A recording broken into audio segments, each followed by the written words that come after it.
This is a man whose time has come, a man whose principles have been familiar to Americans for 30 years, a man whose accomplishments make him the natural choice for President of the United States. A man who believes that the decline of America must be halted and can be halted. A man who rejects the concept of lowered expectations because he believes in the boundless opportunities of the American idea. A man who has prepared himself for strong, creative leadership. Through all the years, the outstanding characteristic of Ronald Reagan has been confidence. Confidence in the triumph of the principles he has consistently defended throughout his personal and political life. This is the man who believes our nation can regain the stature it has lost in the eyes of the world. This is the man who understands the principles that make America great. Above all, he believes in America and the kind of strong, creative leadership that can restore our faith in the future. He calls not for retreat into the past, but for a confident advance into the future. The day Ronald Reagan takes office as President of the United States will be the day when America comes together for a new beginning.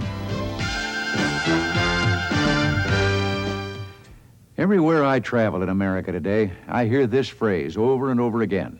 Everything is going up. Where's it going to end?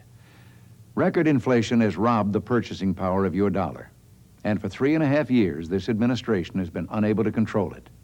When President Ford left office at the end of 1976, the inflation rate was around 5%.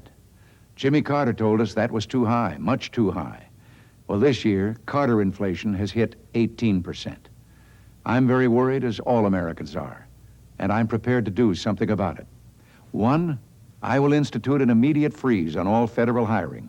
That'll help us to start slowing down the growth of the federal bureaucracy, the single greatest cause of inflation in America today.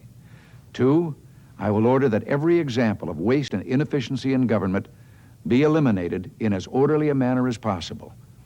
This will take great determination on the part of the President. Well, I intend to be very determined. Three, we won't just stop with the waste and inefficiencies we find. Why not get the benefit of a fresh outside look at things?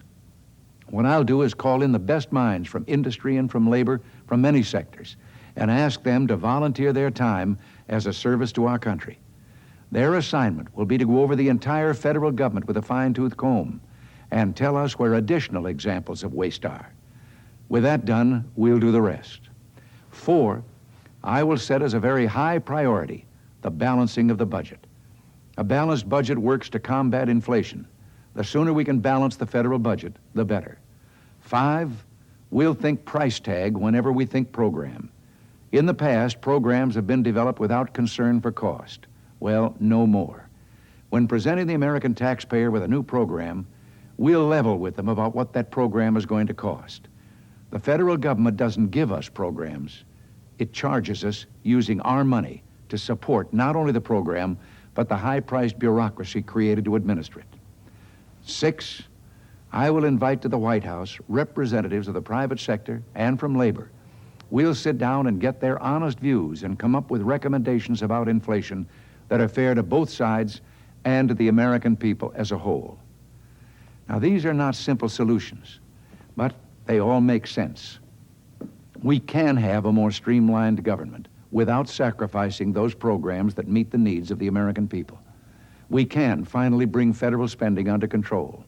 And we can, by doing that, finally bring the rate of inflation under control. We can turn this country around and we can turn our economy around. And the time to do it is now. The time is now for strong leadership. Reagan for president.